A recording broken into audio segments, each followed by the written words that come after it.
Good morning बच्चों, कैसे हैं आप सब। काफ़ी टाइम के बाद आज मैं फिर से आप लोगों का लेसन 3 पढ़ाना चाह रही हूँ। एक्चुअली क्या है कि मेरे पास बुक नहीं है और बुक की वजह से मैं परेशान हूँ। गांव में भी आ गई हूँ, इसलिए यहाँ भी कुछ मिल नहीं रहा है। सो मैं पिछले साल का ही थोड़ा सा जो भी आ रहा है मन में, मैंने वो सोचा है स्टोरी को, इसको बताने की कोशिश करूँगी आज। 2 लेसन हमने आपको पद्य पढ़ाया था, आत्मपरिचय और पतंग। आज मैं पढ़ाने वाली हूँ आपको गद्य, जिसमें भक्तिन चैप्टर है, पहला चैप्टर गद्य का। इसे महादेवी वर्मा ने लिखा हुआ है। महादेवी वर्मा का जन्म 1907 में हुआ था। इनके परिवार में इन बहुत टाइम से बेटियां नहीं हुई थी, इसलिए इनका बड़ा मान सम्मान हुआ था।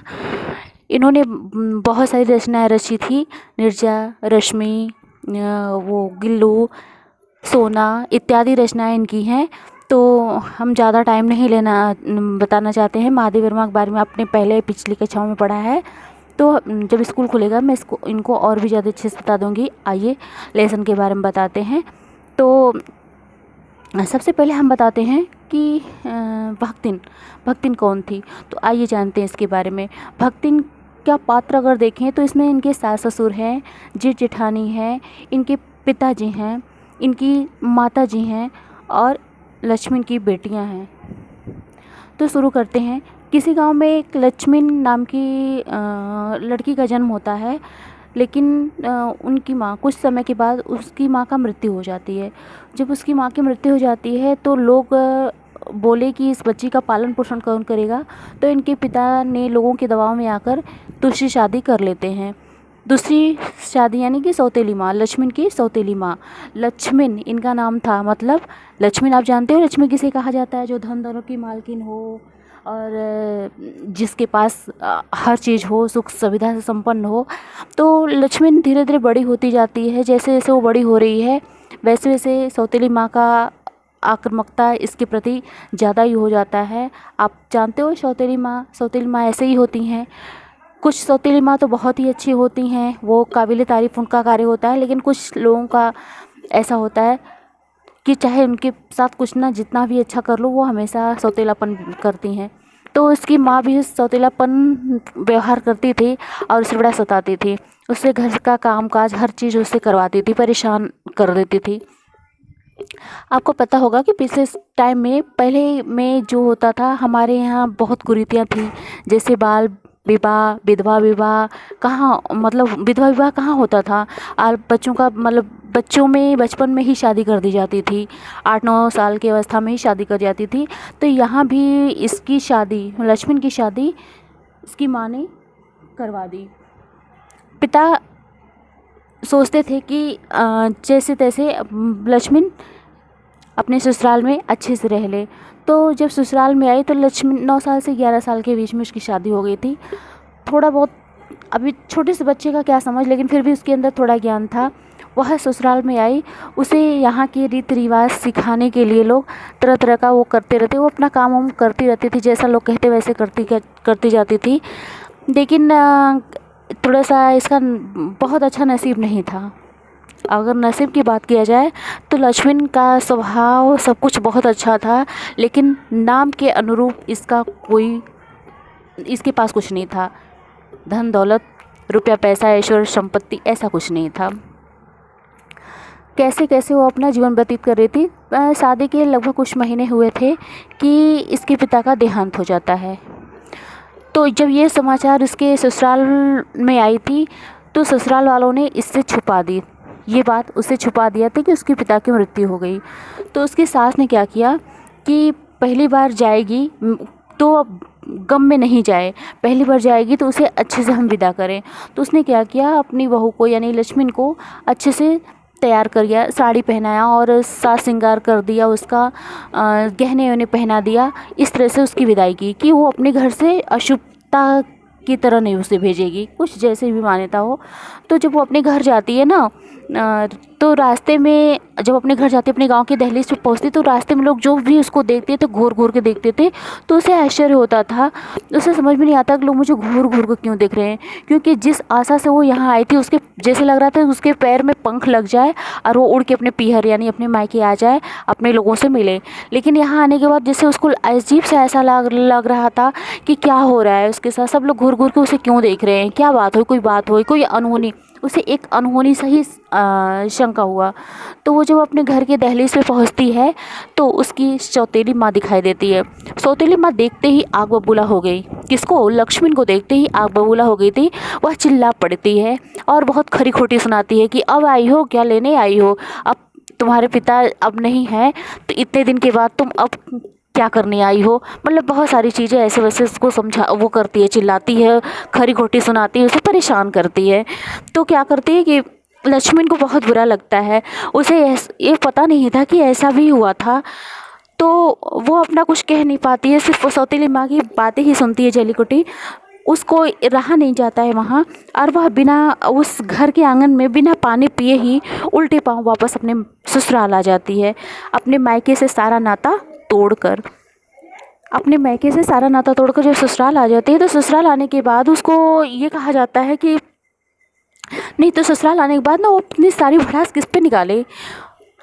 तो सास से तो कुछ कह नहीं सकती थी कि मेरी सास ने मुझे ऐसे क्यों भेजा, लेकिन उसने पति पे अपना सारा भड़ास निकाला कि सास को, जब सास जानती थी कि मेरे पिता की मृत्यु हो गई थी तो मुझे इस तरह से सास संघर्ष करवा के क्यों भेजा, मुझे इतना लेट समाचार क्यों दिया। मतलब वो बहुत सही भी था, उसके साथ अन्याय तो हुआ था, लेकिन पति उसको समझाता रहा, सिखाता। पति उसका बड़ा समझदार था, बहुत सीधा था, बहुत ही भोला भाला था, वो किसी से बहुत ज़्यादा फालतू बातें नहीं करता था। उसे ऐसा लगता है कि मतलब जो ये है लक्ष्मण है, वो वाकई में उसके साथ अन्याय हुआ है। वो बहुत गुस्सा तो होती है, लेकिन फिर से थोड़ी थोड़ी शांत हो जाती है। ऐसे ही फिर वो, अब तो उसका पीहर छूट गया था, मायका उससे उसे छूट गया था, तो अब अपने ससुराल में ही अपना सब कुछ समझते हुए अपना काम करती रही। लेकिन ससुराल में कि चाहे कितना हो भी सबके साथ अच्छा व्यवहार करती थी, सारा काम करती थी, सारी जिम्मेदारी उसके ऊपर थी, क्योंकि वो सबसे छोटी थी। जेठ जेठानियाँ जो होती हैं हमेशा कभी ये काम करवाता हूँ, कभी वो काम करवाना, ये ऐसा करना वैसा करना, मैं दिन भर उसको काम करवाती रहती थी और वो करती रहती थी, ना किसी को नहीं कहा। लेकिन वो समझती थी कि मेरे ऊपर अत्याचार हो रहा है, फिर भी वो कुछ नहीं बोलती थी। पति से दो चार शब्द बोलती थी तो पति उसको चुप करा देता था, कह देता था कि जाने दो, कोई बात नहीं, मतलब कुछ ऐसे करके। एक दिन ऐसे ही समय निरंतर गति से बढ़ता चला जाता है। कुछ समय व्यतीत होने पर, कुछ साल व्यतीत होने पर लक्ष्मण को दो बेटियां होती हैं। दो बेटियां पैदा होती हैं और लक्ष्मी जो होती है खुश रहती है, लेकिन उसके परिवार में उसके जेठानियाँ उसे ताना मार मार के निहाल कर देती हैं। कारण क्या? बेटियां पैदा होना क्या गुनाह है आज के समाज में लोग? लेकिन पहले के समाज में क्या होता, आज के समाज में तो ऐसा नहीं, लड़कियों को बराबरी का दर्जा मिला है, लेकिन पहले ऐसा नहीं होता था। लड़कियां, अगर लड़की किसी के यहाँ पैदा हो जाती थी, कुछ लोग तो ऐसे होते थे इसको तुरंत मरवा डालते थे, मार डालते थे, और कुछ लोग घर में ही मार देते थे पता चलने पर। लेकिन आज स्थिति बदल गई है, ऐसा नहीं है। तो उस टाइम में लक्ष्मण बेटी पैदा कर दी थी तो उस जैसे लग रहा था कोई बहुत बड़ा गुनाह कर दी थी। लोग उसे सुखी आंखें नहीं देखना चाहते थे, और कारण ये भी था, एक सबसे बड़ा कारण यही था कि जो जेठानियाँ थीं उनके यहाँ पुत्रों की प्राप्ति हुई थी, मतलब उनको पुत्र पैदा हुआ था, बेटा हुआ था। इससे उनका मान सम्मान और बढ़ गया था, और लक्ष्मण का दुर्भाग्य ही कहा जाए कि नसीब ही उसका कहा जाए कि उसके यहाँ ऐसा हो। लेकिन वो अपनी बेटियों को वो नहीं मानती थी, अब एक तरह से अपने आप को असहाय नहीं मानती थी। वह कहती थी बेटियां हैं तो क्या हुआ, मैं भी तो किसी के घर की बेटी हूँ। लेकिन नहीं, अब क्या होता, धीरे धीरे उनके बच्चे बढ़ने लगे, उनके बेटों को, जेठानियों के बेटों को अच्छे से खाना पकाना सब कुछ मिलता था, खाना घी दूध रोटी इत्यादि जो चीज़ें होता है, मतलब अच्छे अच्छे पकवान मिलते थे, सेहत से भरपूर चीज़ें मिलती थी, खेलने कूदने को मिलते थे। लेकिन लक्ष्मण की बेटी को ऐसा नहीं होता था। लक्ष्मण के साथ, लक्ष्मण की बेटियों के साथ बड़ा भेदभाव किया जाता था। तो यहाँ पे मैं एक चीज़ कहूँगी, औरत ही औरत का दुश्मन होती है। ऐसा क्यों, मैं ऐसा क्यों कह रही हूँ, कारण है। ऐसा मैं इसलिए कह रही हूँ कि देखिए, जेठानियाँ भी तो औरत हैं, क्या वो एक औरत दूसरी औरत का दर्द नहीं समझ सकती? लेकिन नहीं, उसकी जेठानियाँ उसके दर्द को नहीं समझती थी, बल्कि उसके दर्द को और बढ़ा देती थी।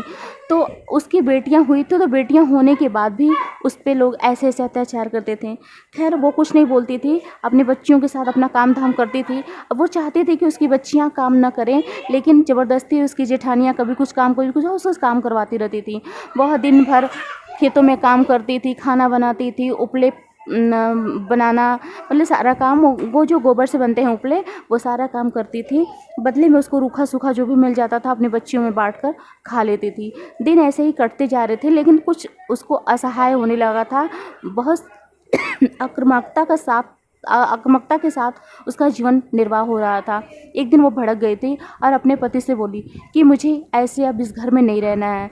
मेरे साथ जो हो रहा है सो हो रहा है, लेकिन अपने बच्चियों के साथ मैं ऐसा नहीं करने देना चाहती हूँ, इसलिए मुझे ऐसा। वो पढ़ी लिखी नहीं थी, लेकिन फिर भी उसको समझ था। तो उसका पति भी यही चाहता था कि रोज़ चिक चिक से अच्छा है कि मैं अलग ही हो जाऊं। उसको इसका सुझाव अच्छा लगा था, उसने ये मांग कर ली और उसे उसका आधा हिस्सा मिल गया। जो जो उसका अपना हिस्सा मिला था, उस हिस्से को उसने अपना खेतों में अच्छा सा एक छोटा सा घर बनाया और मिट्टी का ही घर बनाया और उसमें अच्छे से रहने लगे। माँ, बेटी और पति अच्छे से रहने लगे। और क्योंकि ये काम धाम में तो निपुण थे ही, काम धाम इसको अच्छा आता था, इसलिए इसके खेतों में फसल बहुत लहलहाते थे, हरियाली रहती थी चारों तरफ और फसल अच्छी होती थी।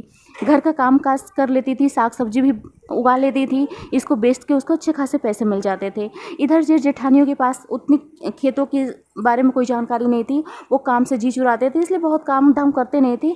तो ये लोग उससे थोड़े से दबे थे, मतलब उससे ये ज़्यादा इसके पास थोड़ा अनाज नाज होने लगा था। तो इससे उन लोगों के मन में और भी जलने भूलने की आ गई। अब जानते हो कि ज़मीन जायदाद के लालच में लोग क्या से क्या कर देते हैं।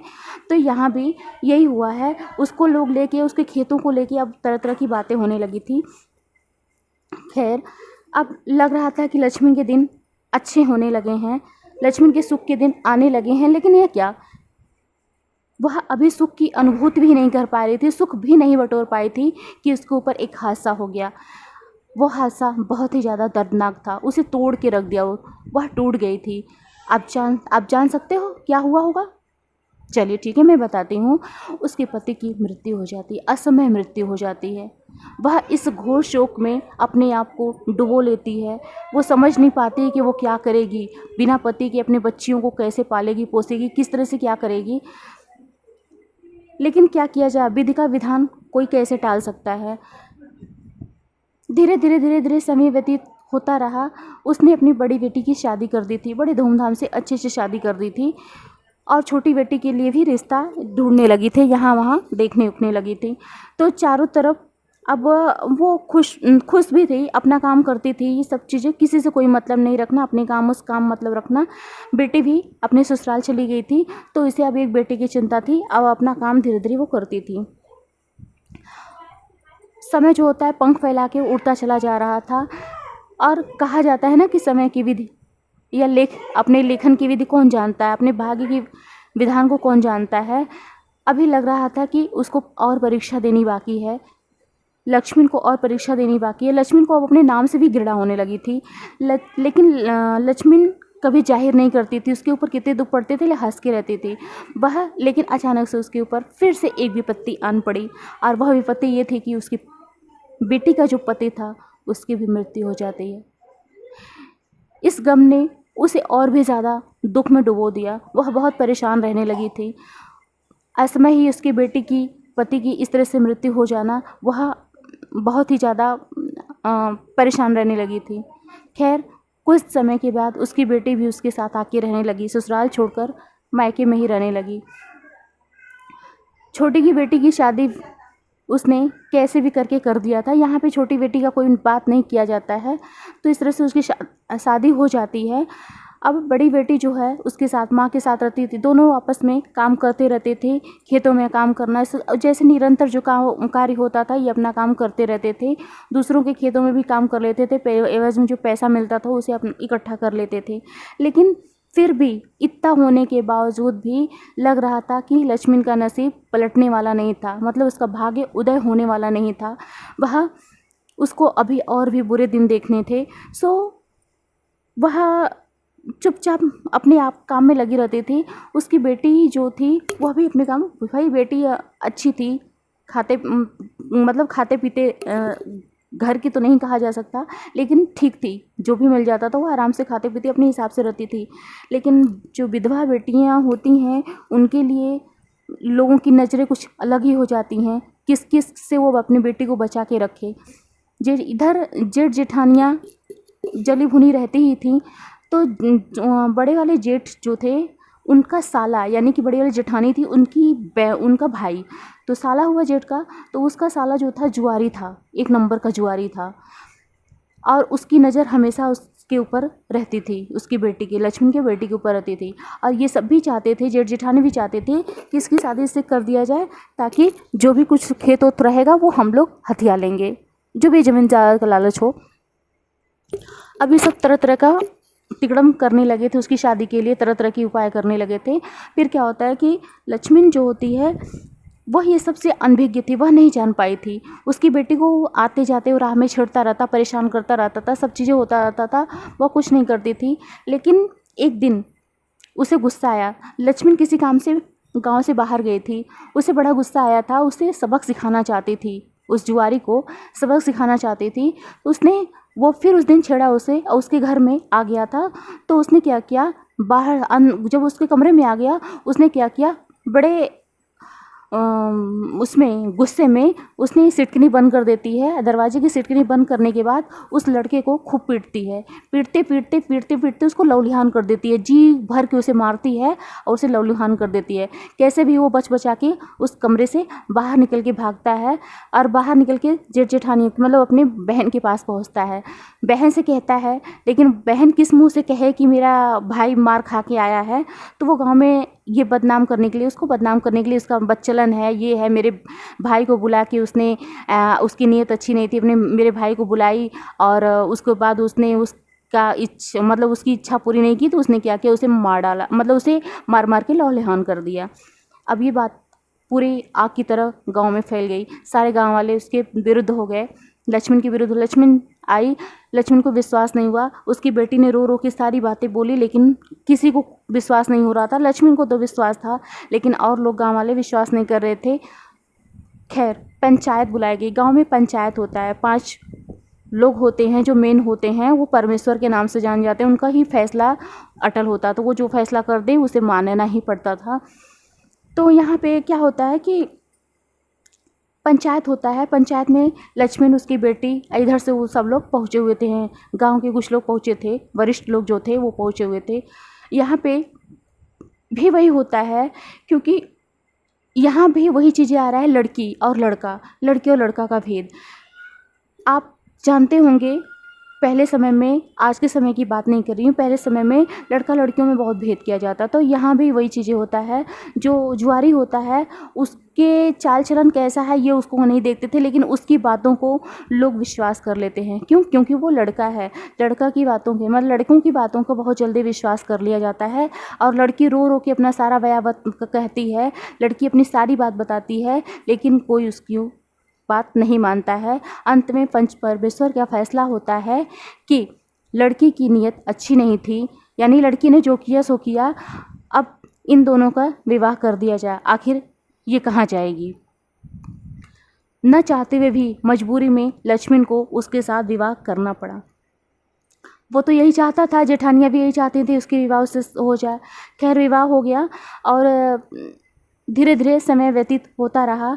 जुआरी और भी, अब क्योंकि उसके पास अच्छे खासे पैसे मिलने लगे थे, जब भी यहाँ वहाँ से करके पैसा चोरी करके इधर से उधर से पैसा ले जाता था, न मिलने पर लड़की से मांगता था, लड़की न देती थी तो उसे मारता पीटता था, तरह तरह के उस पर जुर्म ढाता था। इस तरह से अब धीरे धीरे जुआ में उसका समय व्यतीत होने लगा और पैसे की कमी तो थी नहीं, उससे धीरे धीरे उसकी संपत्तियाँ कुर्क होने लगी, धीरे धीरे उसकी संपत्तियाँ ख़त्म होने लगीं, ज़मीन जायदाद भी उसकी अब कम होने लगे थे, फसल भी कम होने लगी थी। इस तरह से वो परेशान रहने लगी थी। तो लक्ष्मण को समझ में नहीं आता था क्या करे, उसे कर्ज भी लेना पड़ जाता था कभी कभी, और इसी तरह से कुछ कर्ज लेने की वजह से महाजन ने उसे बहुत सुनाया भी था और चेतावनी भी दी थी कि कल तक तुम अगर मेरा कर्ज वापस नहीं करती हो तो मैं तुम्हें सजा दूंगा। लक्ष्मण को समझ में नहीं आता है, रात में परेशान रहती है कि मैं कैसे कर चुका हूँ। सुबह जब महाजन के पास पहुँचती है थोड़ा सा मोहलत मांगने के लिए, मतलब समय मांगने के लिए, तो महाजन उसे मतलब अपमान करता है और कहता है कि तुम आज पूरे टाइम धूप में खड़ी रहोगी, यही तुम्हारी सजा है। लक्ष्मण क्या करती है, चुपचाप महाजन की बात को मानती है और वहीं वो खड़ी हो जाती है। गर्मी का दिन था, धूप से तिलमिलाती हुई पूरे दिन भूख प्यास से परेशान वो शाम तक उसी तरह खड़ी रही। शाम को पूरे गांव वालों के सामने इस तरह से बेइज्जत करना, अपने आप को अपमानित महसूस कर रही थी। वह घर आई, वो टूट चुकी थी, अब उसे जीने का इच्छा नहीं रह गया था। उसने सोचा कि अब तक उसे मिला क्या, उसने इतना जीवन व्यतीत कर लिया लेकिन कभी उसे सुख नहीं मिला।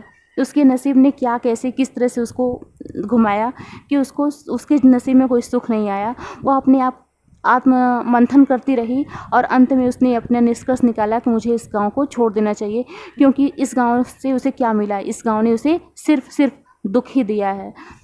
और इतना अपमान सहने के बाद भी, क्योंकि इज्जत की ज़िंदगी वो जी रही थी, इतना अपमान सहने के बाद अब वो इस गांव में नहीं रहना चाहती थी। अतः अर्धरात्रि को वह छोटी सी पोटली बनाई, अपनी गठरी, मतलब साड़ी उड़ी का दो रखा होगा, अपना सामान रखा होगा थोड़ा बहुत, और आधी रात को गांव से बाहर निकल गई।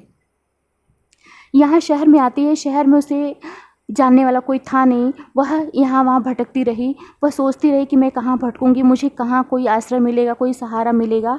इस तरह से एक दो जगह जाते आते उसने फिर शहर में एक डोर को खटखटाया, दरवाजे को खटखटाया। दरवाज़ा खटखटाने के बाद अंदर से दरवाज़ा खुलता है और वहाँ से एक महिला सामने नजर आती हैं। क्या आप बता सकते हो महिला कौन होगी? नहीं ना, चलिए ठीक है, मैं बताती हूँ। वो महिला थी महादेवी वर्मा, यानी आपकी लेखिका। तो लेखिका का दरवाज़ा खटखटाने पर लेखिका को देखकर वह भावविवल हो जाती है और कहती है कि देखिए, मुझे आपसे कुछ नहीं चाहिए, मुझे काम की तलाश है, मैं आपका सारा काम कर दूंगी। बदले में आपसे मैं यही चाहती हूँ कि मुझे पैसा रुपया मत दीजिए, मुझे सिर ढकने के लिए थोड़ी सी ज़मीन दे दीजिए, मतलब अपने सिर ढकने के लिए थोड़ा सा एक कोना दे दीजिएगा और खाने पीने का सामान दे दीजिए, मतलब खाने पीना दे दीजिए और रहने के लिए थोड़ा सा छत दे दीजिए, और मुझे कुछ नहीं चाहिए। और लगभग वो दरवाजे को खींचती हुई ज़बरदस्ती उनके घर में घुस जाती है। घर को चारों तरफ से आंकलन करती है, जैसे लगता है कि वो जज करनी चाहती है। घर अस्त व्यस्त पड़ा हुआ था। महादेवी वर्मा चूँकि साहित्यिक थी, लिखने उखने में वो व्यस्त रहती थी, तो इसलिए घर को बहुत ज़्यादा साँस संवार के नहीं रखती थी। और उनको भी एक नौकरानी की ज़रूरत थी, काफ़ी टाइम से वो ढूंढ रही थी, लेकिन उनको उस तरह से नहीं मिल रही थी। तो उन्हें खुशी तो होती है, लेकिन ये इस तरह से इसकी ज़बरदस्ती करना, तो लेकिन फिर भी वो कुछ नहीं बोलती हैं, उसको घर में लाती हैं। वो कहती है, गठरी एक जगह रखती है कोने में और कहती है, देखो मुझे अपना गुसल खाना दिखाओ। गुसल खाना मीन्स क्या होता है? गुसल खाना मीन्स होता है बाथरूम। गुसल खाना दिखाती है और अपना काम करने लगती है। गुसल खाना देखते ही बोलती है, मुझे थोड़ा सा गंगा जल दे दो, मैं थोड़ा छिड़क के घर को शुद्ध करूँगी। लक्ष्मी महादेवी, मतलब महादेवी जो हैं, लक्ष्मी को देखकर एक तरफ मुस्कुराते भी हैं, हैरान भी रह जाती हैं। वो क्या करती है, नहा धो के उजली साड़ी पहन के आती है, मतलब सफ़ेद साड़ी पहन के आती है, और उसके बाद से सारे घर में गंगा जल छिड़कती है। यहाँ तक कि किचन में, रसोई घर में वो गंगा जल छिड़कती है और बड़े हिदायत के साथ, जैसे लगता है कि यह उसका ही घर है। महादेवी वर्मा वहाँ पे मेहमान है। बड़े हिदायत के साथ कहती है, देखो मेरी रसोई में तुम चप्पल पहन के नहीं आओगी। मतलब वो जो हिदायत देती है, लक्ष्मी जो हिदायत देती है, महादेवी वर्मा को मानना पड़ता है, या यूँ कह लीजिए कि उससे वो इतनी प्रभावित हो जाती हैं कि उसकी वो हर बात मानती हैं। ममत्ववश या किस कारणवश वो उसकी बात मानती जाती हैं। चलिए ठीक है, उसके घर में अब महादेवी वर्मा के घर में पकवान बनते थे। कौन से? रोटी बनाती थी वो, मोटी मोटी रोटी बनाती थी। तुड़ी वाली दाल, तुड़ी की कोई दाल, काली वाली दाल होती है, वो दाल बनता था। और कभी गुड़ की, कभी कुछ आम की, या कुछ ऐसी वैसी चटनी बना देती थी, और उसको कुछ ऐसे अपनी बात मनवा लेती थी, और ऐसे बात मनवा के उनको खाने के लिए मजबूर कर देती कि महादेवी को खाना पड़ता था। मतलब वो अपने सांचे में ढालती गई। महादेवी वर्मा ने उसे शहरी वातावरण में तो नहीं ढाल पाई, लेकिन भक्तिन जरूर महादेवी वर्मा को अपने सांचे में ढालती गई, यानी देहाती बनाती गई। जैसे वो अपने गांव में रहती थी और जिस तरह से वो अपना भोजन करती थी, जैसे अपना काम करती थी, वैसे ही धीरे धीरे धीरे धीरे धीरे उनको अपने तरफ खींचती गई। महादेवी वर्मा ना करने के बावजूद भी, मतलब वो न चाहती थी लेकिन फिर भी उसकी तरफ खींचती चली जाती थी। एक दिन महादेवी वर्मा ने पूछा, देखो तुम्हारा नाम तो मुझे पता नहीं है, तुम अपना नाम बताओगे तभी तो मैं तुम्हें किस नाम से पुकारूं। तो बोलती है, तो लक्ष्मण बड़ी चालाकी से बोलते हैं, अरे नाम वाम में क्या रखा हुआ है, नाम तो किसी का भी कुछ भी हो सकता है, फलाना ठिकाना या वह, नाम नहीं काम देखो। और नाम पढ़ना, आप देखो पढ़ना लिखना आता नहीं है, और ये चौका बना लेते हैं, खाना बना लेते हैं, साफ़ सफाई कर देते हैं, तो हर कापी किताब जो है उके सजा देते हैं, अब का चाहिए तो का, मतलब कुछ ऐसी बोली वो। इस तरह से महादेवी वर्मा उसके वश में हो गई थी, मतलब उसके ममत्व में, उसकी बातों में, उसकी वाक्पटुता में, मतलब उसकी चालाकी में अपने आप को डुबो देती थी। मतलब वो करना नहीं चाहती थी लेकिन वो कर लेती थी, ऐसा उनके मन में, उनके बस, मतलब महादेवी वर्मा का उनके ऊपर आकर्षक होता चला जाता था। तो लक्ष्मण नाम तो नहीं बताई, वो बोली कि नाम मैं बता दूंगी तो आप नाम सबको बताओगी, और मैं नहीं चाहती कि मेरा नाम बताया जाए। वो अपने नाम ना बताने के एवज में ही अपना नाम बताना चाहती है। तो लक्ष्मण ने, वो महादेवी वर्मा ने सोचा कि इसके रूप रंग अच्छा है, गोरी चिट्टी है और उजली साड़ी पहनी है, कंठी माला है, तिलक है। यह एक चीज़ मैं बताना चाहूँगी, जब उसके पति की मृत्यु हो जाती है, लक्ष्मण के पति की मृत्यु हो जाती है, तो वहाँ की परंपरा थी, पहले की परंपरा क्या होती थी कि पति के मृत्यु के बाद जो विधवा होती थी उसके बाल मुंडवा दिए जाते थे और सफ़ेद साड़ी पहना दिए जाते थे। तो यहाँ भी उसने किया था, ये सारा कार्य जो होता है वो की थी। उसने भी अपने बाल मुंडवा लिए थे और कंठी माला धारण कर लिया था, सफ़ेद साड़ी पहन लिया था, तिलक चंदन लगाती रहती थी और भजन कीर्तन गाया करती थी, पूजा पाठ में उसका विश्वास होने लगा था। तो यही चीज़ें यहाँ भी महादेवी वर्मा के घर में भी वो करती थी। उसकी साड़ी, उजली साड़ी सफ़ेद ही थी लेकिन साफ़ सुथरा होता था, तो और साफ़ सफाई से रहती थी। उसके इस व्यक्तित्व को देखकर महादेवी वर्मा ने उसका नाम भक्तिन रख दिया। तो समझ में आया ये पाठ भक्तिन क्यों पड़ा होगा, तो भक्तिन रख दिया। अब इस तरह से उनका जीवन यापन चलने लगा था। एक दिन भक्तिन से वो कोई भी बात ऐसे वैसा होता था, वो निराह अपने, मतलब अपना समझ के उसे कह देती थी। और भक्तिन भी अपना अधिकार जमाने के लिए, महादेवी वर्मा पे अपना अधिकार जमाने के लिए उसे सब कुछ कह देती थी और अपनी बात मनवा भी लेती थी। अगर उसकी बातें झूठी भी होती थी ना, चाहे जैसे भी होती थी, तो अपनी बात हर हाल में मनवा ही लेती थी। इस तरह से भक्तिन और ज़्यादा अधिक देहाती होती जा रही थी और उन्हें ये अच्छा भी लगता था। इस तरह से यह पाठ समाप्त होता है। इस पाठ में यही चीज़ें बताया गया है कि एक लड़की अपना जीवन कैसे व्यतीत कर रही है, किस तरह से व्यतीत कर रही है, और अंत में उसका क्या हश्र होता है, वो अपने आप को कैसे संभाल पाती है। तो कदम कदम पे उसको परीक्षा देने पड़ा था, लेकिन अंत तक, जब तक उसका मृत्यु नहीं हुआ, वो महादेवी वर्मा के साथ रही। तो आपको ये पाठ कैसा लगा, ये स्टोरी कैसे लगी? मेरे ख्याल से सबको समझ में आ गया होगा। तो अगर मैं क्वेश्चन पूछूं तो आप क्वेश्चन बताएंगे, ठीक है? आप इसमें से 2-4 क्वेश्चन मैं पूछ देती हूँ। जैसे भक्तिन देहाती क्यों हो गई? अब भक्तिन महादेवी वर्मा को देहाती क्यों बना दी? या फिर ऐसा कह लीजिए कि महादेवी वर्मा अधिक देहाती कैसे बनती जा रही थी? लक्ष्मण का नाम लक्ष्मण के अनुरूप क्यों नहीं था? उसने अपने बारे में महादेवी वर्मा को क्यों नहीं बताया? इत्यादि ये सारी चीज़ें अब क्वेश्चन आप कर लीजिएगा। इसमें आपको 10 क्वेश्चन करने हैं और 10 क्वेश्चन करने के बाद नोट्स हमें दिखा दीजिएगा सारे लोग। तो 3 लेसन का नोट्स मुझे चाहिए और ये मुझे कल शाम तक चाहिए, ठीक है? नोट्स मुझे कल शाम तक चाहिए, वीडियो डालने के बाद मुझे कल शाम तक चाहिए।